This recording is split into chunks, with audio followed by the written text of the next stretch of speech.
Hello and welcome to the Performance Group Podcast. My name is Sean Kirby, and on today's episode of Performance Group Podcast, I'm joined by one too many people, as I wasn't expecting my videographer Ryan to be in here. Ryan is Ryan Matlock with GVC Mortgage. He came in to help both Taylor and I out with this recording today, and hopefully get a little bit of the word out. So I'm joined by the CMO, the Cheif Marketing Officer, Taylor Hall of GVC Mortgage, probably the largest, and I'm going to say this, allegedly the largest employer in Madison County, or at least maybe not Madison County, in our small town of Pendleton. Taylor, thanks for coming in. Thank you for having me. Thanks for finally coming in. It's been hard to get you in here, brother. It has been, yep. So I think I sent you a LinkedIn message 2.5 years ago. Sounds about right. Since then, I've gotten married, I've had kids. How have you been? Doing well. Good. Well, yes. Can't complain. GVC has been growing. Yeah, keeping you busy. Which is awesome. We just restructured our marketing team, and whereas we used to just have one marketing team that focused on both the corporate brand and all of our branches, basically Salesforce, we've restructured. Now we have a corporate marketing team and a branch marketing team. Myself and Ryan are on the corporate marketing team. It allows me to be a little bit more forward facing. I think kind of what you'd expect from a CMO. Mm-hmm. So it's been awesome. So reach back out, and yeah, it's long overdue, but one thing that we kind of discussed is you have a different setup now, so I get to take advantage of this. Yeah, you waited until I got really nice equipment in here. There I you have a beautiful succulent that I like to keep in the middle of the nice. shot. Yeah, that's why we're all here. We're here for the succulent. So, yeah, like you were saying, GVC's been keeping you busy, right? So you guys obviously have been growing a lot. You've even moved since I originally moved or reached out. So now you guys run out of the big corporate building over here off 69. How has that transition been? When did you guys actually move out there? It was a couple of years ago now. Okay. Obviously, it was, I think, 4 or 5 months before the pandemic. Perfect timing. So crazy timing, I mean, with everything, but it's been awesome for brand visibility. Yeah. Also, as much as we would like to think people knew we were in Pendleton, night and day difference. Yeah.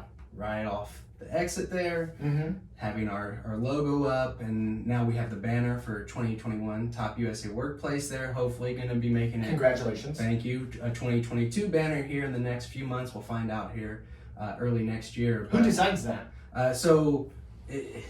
I designed that one. No, who decides it? Oh, who decides it? I was going to say me. I did. I decided that I was we were going the to say, best place to work. what do you like the design is what I was thinking. Oh, I should have. No, that's a nice. Who decides it? It's nice actually sign. That's a nice. There you go. Sign. Top 5 signs. Maybe I didn't pay you enough before this podcast. Oh. It's Intergage. Okay. Intergage is they're a workplace survey. They do all of the national, but also the regional. So top, the Indianapolis Star, the top indie workplaces. They have national and then the regional / local contests. Well, congratulations. Thank you. I think that's a pretty good thing. I think that means that company culture is good. And then also you won during the pandemic. Yes. So how has the workplace changed just in that time frame? Very significantly. So we moved over there, and at that point in time, we could have a seat for everyone who was a team member of GVC. Yeah. No longer can do that. We've continued to grow during this. Very fortunate, very lucky.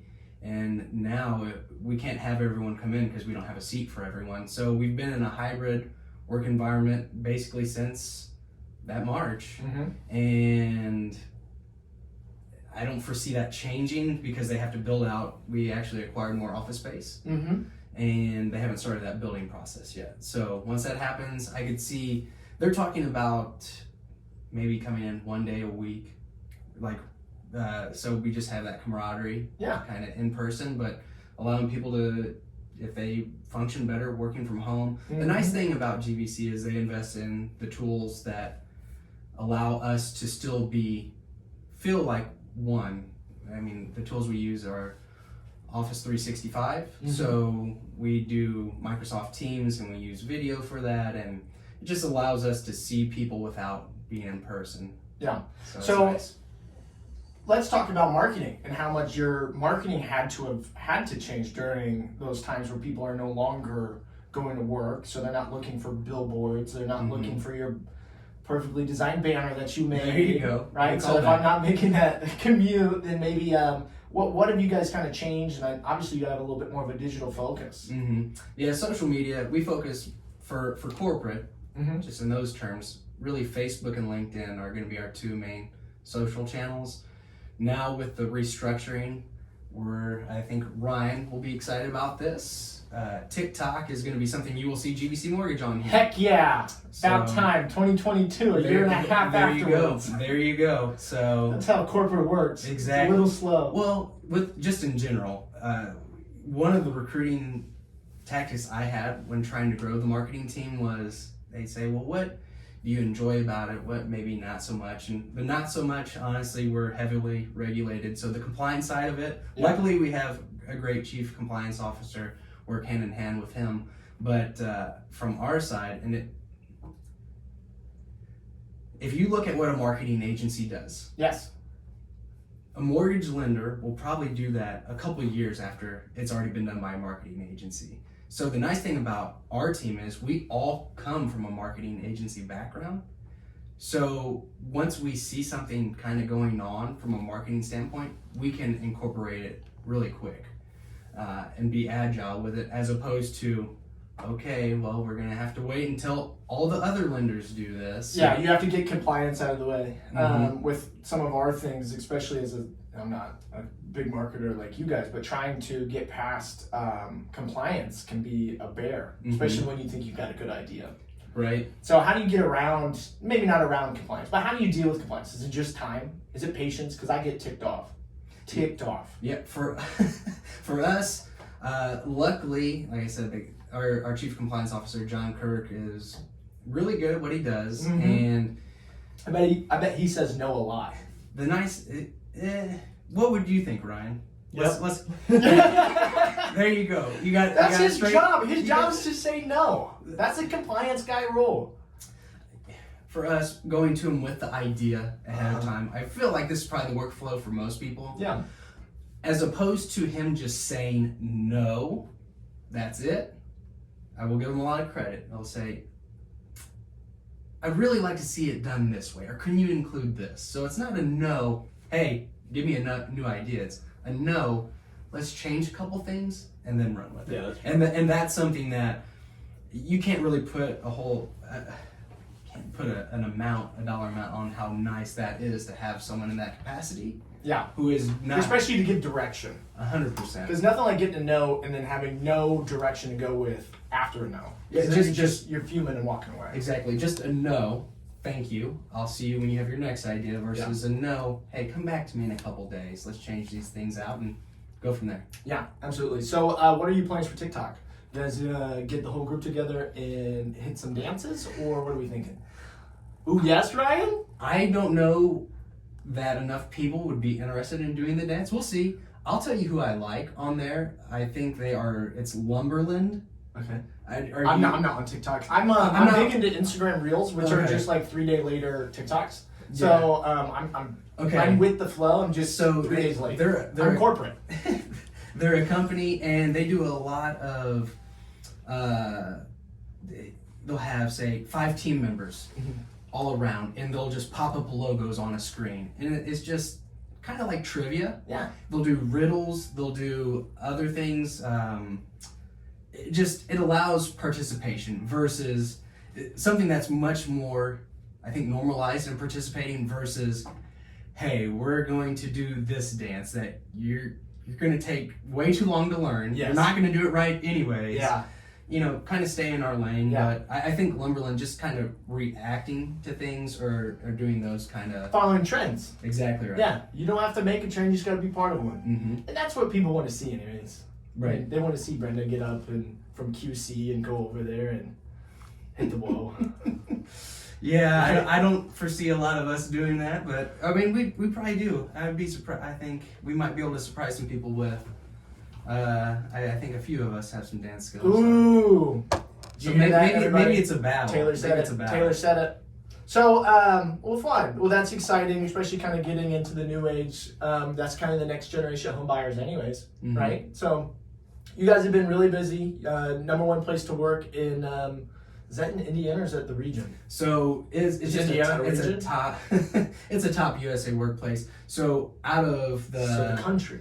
it is out of the country, and out of, I forget if it was like 400-ish people who were, or companies that were ranked, we were in the top 5 for that. So we weren't one, but we were top 5. And that's for companies that are sized, I believe, 150 to 450 team members. Wow. That's pretty crazy. It was cool. So, Ryan, how long have you been working with GVC? I think 4 years. 4 years. You've been there 9 years, going on 10. Yep. How much has changed at GVC Mortgage from 9 years or even 4 years ago? So 9 years ago, it was just me in marketing. It was Just you? just me. They never had anyone in a marketing capacity. Now one of our DBAs, they have their own marketing team and they're great. And for me, it was showing there was value in building out a marketing team to support everyone else that didn't have that particular DBA's marketing team. So that has changed quite a bit. The type of marketing we do has changed quite a bit from the first year I started. I think it was about 3,000 flyers that I designed, Wow. and they were still being printed. They weren't being emailed out. And that's changed to now we're managing all of our Salesforce's Facebook business pages. We're utilizing a CRM. We're doing a lot with email marketing. These things that you think make a ton of sense, but just proving that there's value there and growing over time, and then getting people on the team that excel in what they do. And I've been very fortunate to How many be a part of members it. of your marketing team do you have now? So in our corporate marketing team, it's just me and Ryan right now. We are looking for a content creator to join the team. Hey! There you go. I saw somebody's mom post. She graduated from Butler. I'll Okay. give you her name when we get off air. Her last name also is Hall.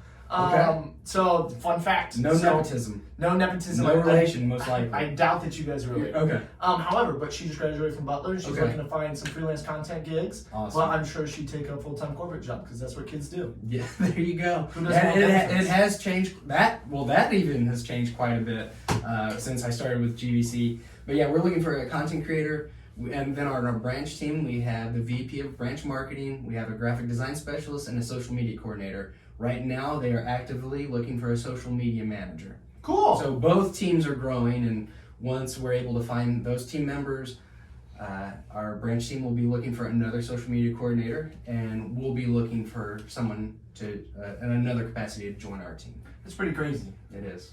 So, so as a small business, to say that you're hiring a social media coordinator seems like the craziest thing in the world. At what point should a small business get into hiring marketing? Obviously, you literally were the first person hired for your position, so I think you can speak to this a little bit differently. So, say we're not stuck, but I do the majority of our marketing. I don't like it all the time because I have other things to do. So I think that's part of it. At what point do you think it's time to hire? Should we have already hired? I think you should have already hired, only because, just picking off of what you said, it's not something you necessarily like to do. That my first hire at GVC was for a content writer, because I can write content, but it's not something I enjoy to do. So I think once you get to a point where you have enough content to put out there, and being able to reflect and say, look, I don't necessarily enjoy doing this, that's a great time to start looking. Just kind of being self-aware. Yeah. But knowing that you have all this content just beyond the podcast that you can put out, 100% get it out there. The hardest part is time, right? And then finding somebody that's dedicated to it. And then the hardest part, especially the small business, is affordability. So obviously the talent market's changed significantly in the last decade since you've started in the workforce. What are you guys doing a little bit different to attract and keep good people? I really don't know that there's much you can do, because for us in particular, I don't know anyone from a marketing standpoint who's ever got excited saying, wow, I'm going to apply for this marketing opportunity with a mortgage lender. It is, I think, maybe one of those things where it's on their list, probably not the one that they would want the most. Say they have 3 jobs that they're looking at. We're on the list. I don't know that we're going to be the highest priority. But for us, it is showing the growth over time, how much GVC has bought into marketing, knowing that it's not, we've always done it this way, we're never going to change. Having that kind of flexibility in our current work environment, knowing that we're working from home, gives them flexibility. I think there's a lot of things we can do once they've shown interest, but it's really, I think, hard to get someone to just be interested, say as a cold lead, essentially. Unless they come to us, I think it's tough to get them excited about working for a mortgage lender, just kind of the nature of the beast, and it's the truth. Yeah, as somebody who works in the financial industry, it's tough because, last thing anybody wants to do is go sell mortgages. There you go. And until you start selling mortgages, you realize, man, these guys make a heck of a lot of There money. you go, yeah. It's a good business to get into. So one of the things I've always wanted to know is with marketing and as small businesses, everybody's scared of what you just said. Breaking away from that's the way we've always done it. Can you speak to the impact you feel like a first marketer to a second marketer to a content marketer has changed GVC in how small businesses can make that first step, even if it's not hiring somebody full-time? Go with an intern. I think if you're the first person on a team, being able to prove the values there, I'll use Ryan as an example. We had a content writer, then going to a video production specialist, saying, look, we don't create enough video, going to the higher ups and saying, this is something I think there's a lot of value behind. A lot of the engagement that we get on social media is, a majority of it's going to be on our video posts. Okay, how many videos can they create? Limitless. Give me 2 minutes. 2 minutes, put together over 20 ideas, put it in front of them. Okay, go look for this person. If you don't get that buy-in, just saying, okay, I understand you may have some hesitancy about this, but why don't we look for an intern? Maybe over the course of the next 3 to 6 months, we prove the engagement, the reach we're getting, and from that, let's reevaluate. So I think going from team member to team member, for me, like I said, for me in particular, I look for something I may not enjoy as much, knowing someone else can come in and do it better and enjoy it. That's what they want to do. But if you're not going to get that buy-in, I think a very easy way to do it is look for someone in a part-time capacity as an intern. And more often than not, in my opinion, they're going to prove the values there. Because if you've already established in your head that it's there, I don't think it's too hard to prove it. The hardest part, I feel, is convincing maybe a business owner or somebody who's always been in charge that there's ROI involved. Mm-hmm. How do you show that there's ROI in video or show ROI in content marketing or something like that? It's really hard to prove ROI unless you're running ads, because then it's very So you got to concrete spend numbers. money, then you get to spend money again to then prove that you spent your money. That's the hardest thing, right? So that's where I'm at, is I'm trying to convince. How do I convince? Give me a good story. If you have an internal team, you're not, well, I guess you're paying your team members, but Right. you're not going external and hiring, someone outside. You have someone who knows your brand. They're going to be able to really show the picture that you're trying to get across in your video. And then at that point, running an ad on Facebook isn't expensive, even if you're just doing it as a proof of concept. But that's where you can prove ROI, regardless of what your CTA is. Maybe it's to get them to book a meeting with you. Maybe it's to get them to fill out a pre-approval mortgage application, whatever it may be. Maybe it's just to get them to send you a message on Facebook.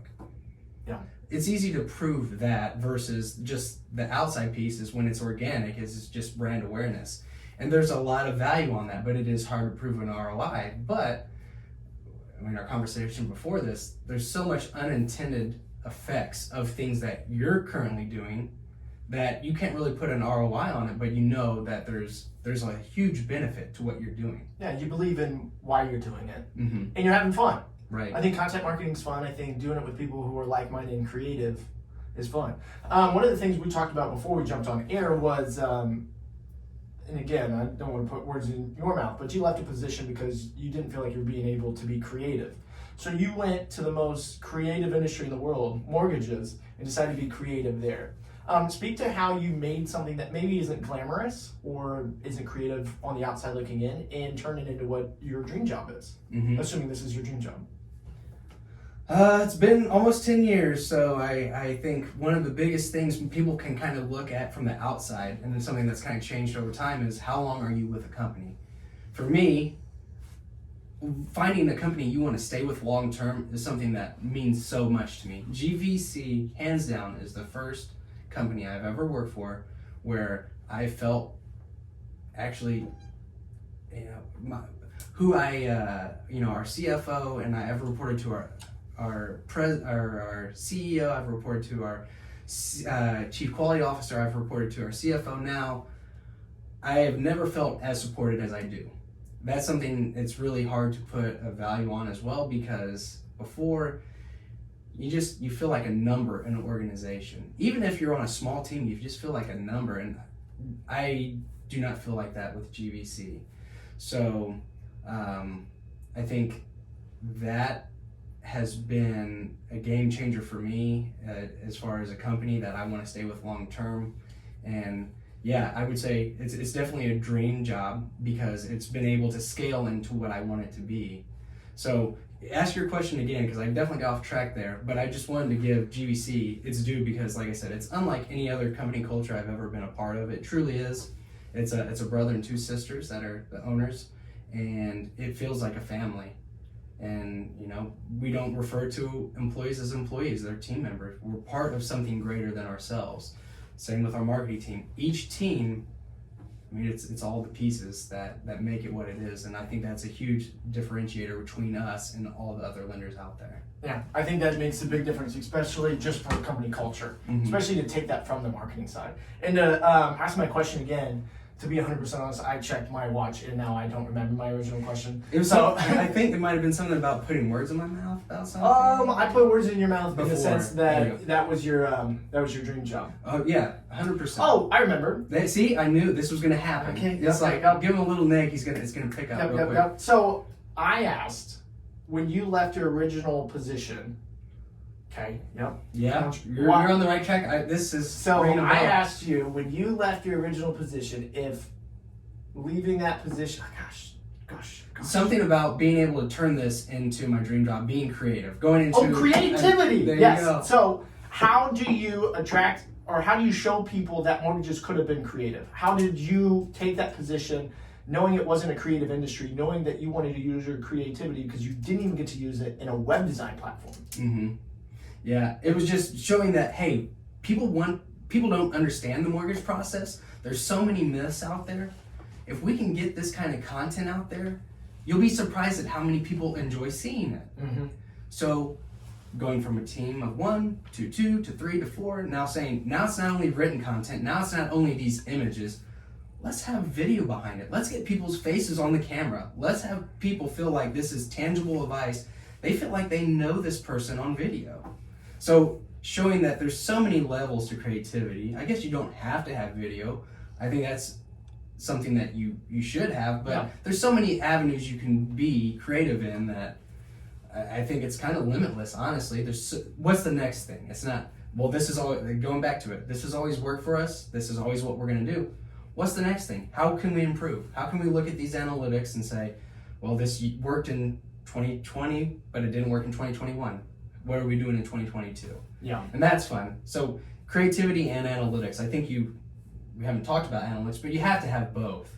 And that's kind of what really feeds the ideas that you can take and run with, because you can prove that there's value there, even if it's just brand awareness or brand engagement. Yeah. So talk to me about how your marketing message has changed when you started 9 years ago, when it's a smaller company, to now as you've grown into this corporate entity. Now you're no longer a marketing manager of a small, loan company. You're now the CMO of this huge, conglomerate with all these DBAs. Oh my gosh, makes me sound evil. But but you've turned into, Right. you've helped grow this business into this much larger entity. Obviously, your job and your role has changed significantly. Speak to kind of how you're still trying to stay creative during that weird, because now the analytics are coming much more in than creativity.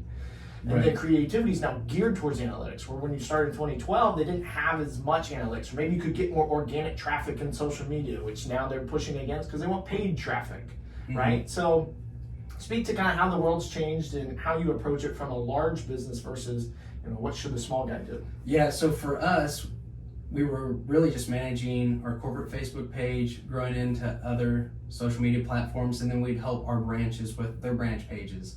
Something that's changed significantly over the years is having individual pages, so individual business pages. So we manage over 50 business pages for our sales force, and that's something that we never used to do. And going to creativity, everyone's brand voice is different. So although there may be 5 of the same LOs in the same office, each one has a different target audience. Hey, there's some overlap. They may do a different type of loan program. They may say things a different way than the other person. So it's really highlighting those things, and that allows for creativity because it's not just, all right, we're going to put this one post out and that's it. Huge props to our branch marketing team because they create literally hundreds and hundreds and hundreds of unique posts every month, depending on that LO's voice. And that is something that has been awesome to see. Another thing that's changed is years ago we only had for Google My Business listings, we only had the branch pages, something that has come out in the last couple of years. So it's not new, but something that we started doing is individual practitioner pages. I've seen that. So we do that too. So those are some quick things that have changed. It allows us to be creative because it's not just a brand's voice. It is each one of our team members' voices, and that's something that I think is critical. It's a differentiator for us. Yeah, especially if you're attracting and keeping good LOs. Say, hey, we'll take this off your plate because, no offense, when you're trying to sell something, the last thing you want to do is spend 45 minutes on a Facebook page trying to deal with that sort of stuff. So it's nice to have you deal with that engagement instead. Exactly right. And we kind of talked jokingly about, if you are doing mortgages, there's a lot of money involved, but I may be putting words in everyone else's mouth that's LO for GVC in that capacity, but it truly is about the people they work with. If they make money, great, but the advice that they give their home buyers and homeowners, I think it's been awesome to see, and being able to document that and show that, even just getting user-generated content, reviews from people. So it's not us just touting what we do. Yeah. Getting them to do it for us and then highlighting that. So that's another thing I think separates GVC is our sales force really is in it for our home buyer and homeowner. And it's going to sound bad, but I know some of our LOs that do this. If it makes more sense for them to go with a competitor just because for whatever reason, it financially or whatever it may be, they'll say, it makes more sense to go with them.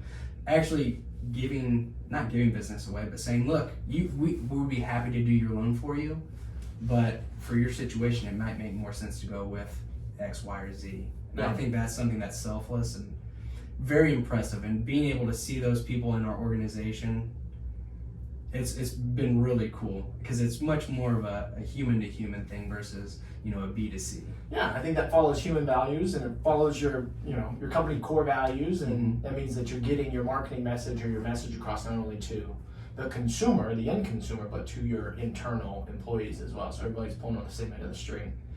I'm going to ask you a technical question because I can't seem to be doing very well with it. What the heck am I supposed to do about my Facebook engagement if I'm a small business? These business pages anymore, without paid advertising, they're just raking you over the coals. Whether that's if you put a link on there, or if you tag somebody, I'm getting nothing. No dice. And I'm too ticked off the metaverse to pay any money for it. So how do I fight my battle with Mr. Zuckerberg? I've been spending a lot more time on LinkedIn instead, Instagram. I just don't get Facebook. We sell financial services, so it's top tax, accounting, insurance. So I don't want to do dances, so I'm not in there. Should I make a TikTok because it's better organic reach? Ask a million questions. Dumb it back down. You're right. Just the Facebook engagement. How do I get better Facebook engagement for a small business? If I knew the 100% answer, I would not be here. That's a good point. There's just too many things that change within Facebook's algorithm. So I can give you some advice. Yeah, give me some advice. Okay. Give me and all the millions of listeners. I think one of the biggest things is something that you're already kind of doing is you're getting people within the community in. And the cool thing about that is now you have your podcast, you have it in audio form, you have it in video form, you can cut it up into clips. But the nice thing about that is the more you're getting other people engaged in the community, and I think you're seeing great benefits from this already, you're highlighting them in a video. Typically what they're going to do then is share that to their network. An audience that has never seen any of your content now has seen a video of yours, and they like the person that's in the content with you. And at that point, that's another reach, more reach that you wouldn't have got before. So I think more of those kind of opportunities. So I equate it to this. Maybe a great example, maybe a terrible example. But if you're going to the gym, right, you're going to see some gains immediately if you're consistent about it. And you're consistent, so you're going in. You're going to reach inevitably a plateau effect. I think you need someone at that point to hold you accountable. So I refer to it kind of as a workout buddy. Looking at someone else who may be in the same situation as you, and thinking of ways to grow together. Mm-hmm. So I think that would be something that I would highly recommend. So someone who is similar in maybe audience size that has reached a plateau effect, and saying, okay, you have this audience, I have this audience. Let's try some things together and see if we can't grow. And then kind of just seeing where it goes from there. Yeah, it's just, every time I tag a business anymore, that's when it gets stuffed up in the organic reach. Mm-hmm. It's because I don't think that they want you to pay for it. It is what it is. Mm-hmm. Mark Zuckerberg, I'm after you. I'm not going into the metaverse. You can't make me. I hope he hears this, and I hope he is shaking. You know, honestly, if he hears it, that means that my organic reach is now Far surpassed what you thought. Yeah. Phenomenal. I've gotten into his code in his brain because he's a robot, but nonetheless, that's me fighting my battles internally. Yeah, I think just trying different types of content. Yeah. 100%. Because what you find interesting doesn't mean that your audience is going to find it interesting. That's a good point. Heck, even just posting a poll saying, look, I'm putting the out LinkedIn poll king. Oh gosh. I bet I don't know if it was 8 months ago There or you what, go. but it was It's been every around that day I long. got on LinkedIn and he was on there going, what do you guys think about this leadership quote with a poll? And then the next day, Mhm. poll city. Yeah. So talk to me about your polls, because I know you're big Yeah, LinkedIn guy. I think just asking people. So now people think they're doing it to game the algorithm. They think they're gaming it by posting a poll, thinking LinkedIn looks at that favorably. And I've seen a lot of negative comments on that. Quite honestly, when I reached back out to you, I hadn't been on LinkedIn in a very long I time. know it. We were going Let's through. miss your polls. Good. Careful. There you Careful. go. There you Don't go. put that on there. Um, Ryan, there you go. turn that camera off. There you go. Just honestly, we had a lot of projects going on, and it's very easy. I think that is something I give so much credit to the people who are consistent on LinkedIn, It's exhausting. because 100%. I mean, it should be very easy in hindsight, but it's not. It really isn't. If you want to do more than just kind of put generic stuff out, if you want to be intentional with who you're trying to get in front of, and you want it to be of value, there's a lot of intentional stuff that goes behind that. So for me, just going back to polls, I think that's another thing you could, real quickly, you can put it out there on Facebook saying, hey, we're putting out all this kind of content. What's your favorite kind of content to see? If it's not something we've put out, what would you like to see? Then your audience is telling you Ask your directly. audience. Yeah. And that's a really cool way. But on LinkedIn polls, for me, it was just trying different types of content, seeing what got engagement, and then knowing if I ask a question, maybe that makes it a little bit more easy for people to interact with what I'm posting. So I like testing that out. When I was active on Twitter, I did the same thing. But I think polls are, as much as people say they're trying to game the system, and some polls you can very clearly see are like, this is not truly something that I feel should be on LinkedIn. But there's so many great questions out there, and you can get real-time feedback. Maybe I'll post a poll today. Yeah. There you go. Send out a survey monkey to somebody. There you go. There you go. Same idea, right? Mm-hmm.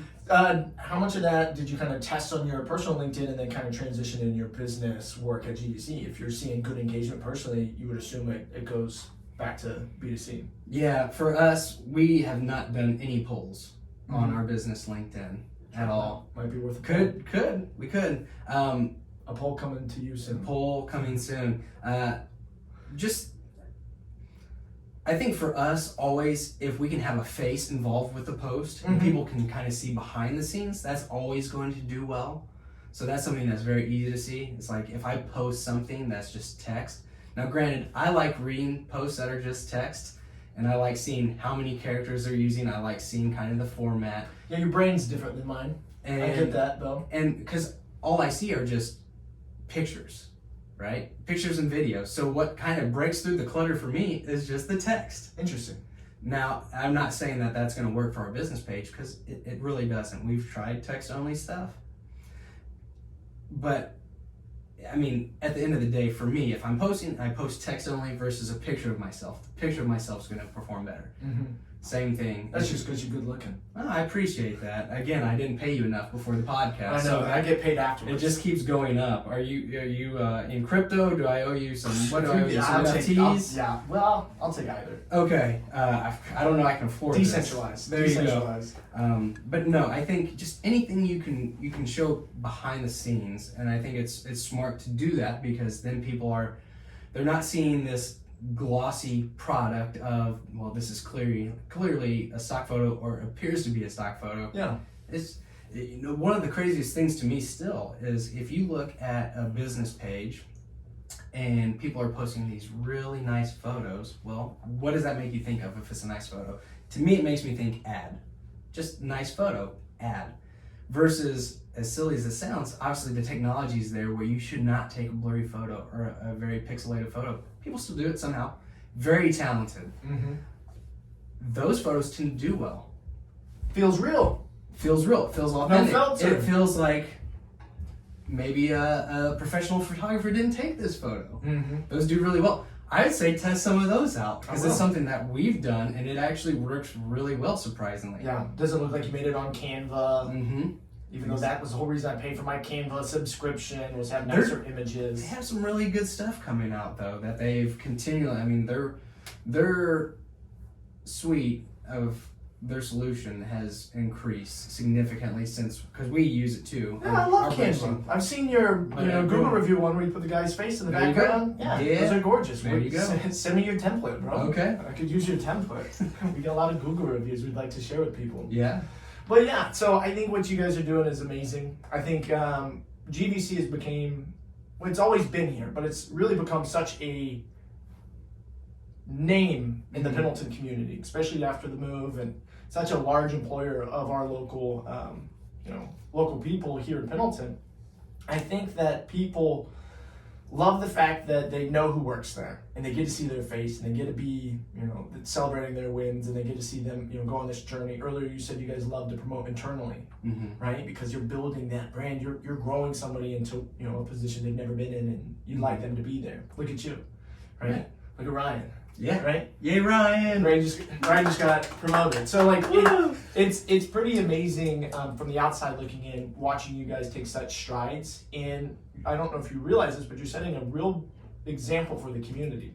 I always told Rob Green, shout out Rob Green. Yeah. He's the QC manager, right? Yeah, he's so Chief Quality Officer. But yeah, it's same idea. Exactly. He's fancy. Yeah, he's fancy. Chief. We love him. I'll give him the chief title. But Rob, I talked to him maybe 2 years ago, and we were talking about, with the performance group, what we want to be. And I said, I want to be, and I don't want to I want to be an employer in which somebody says where they work and not what they do. And GVC has finally broken that gap again. They used to do it back with GM and Chrysler and those companies where I worked for Chrysler, I worked for GM. But after that, there was this segment that kind of broke out of it. And now everybody's an accountant. I'm an engineer, work at a factory. GVC is the first employer I've seen in a long time that, I work down at GVC. And there's a pride to work at such a organization. So that's my dream. I told Rob Green that 2 years ago, and I haven't talked about it since. But we hope that we can be similar in the sense that we can inspire people to take risks, hiring a marketing manager, hiring somebody that maybe they're not ready for, or they've never done before. We can kind of lead the community that way. So yeah, I think you guys are somebody to look up to. So thank you. Thank you. That's awesome to hear. Yeah. Awesome to hear. Well, good. Well, guys, we're right at 40 minutes, so I don't want to take up too much of anybody's time today. So I want to say I appreciate you coming in. Appreciate you taking some extra B-roll footage of this, so it's a little bit better than my iPhone. And then hopefully we can get this turned around and get it up before the holidays. So thank you guys. Awesome. Thanks for having us. All right. See ya. Bye.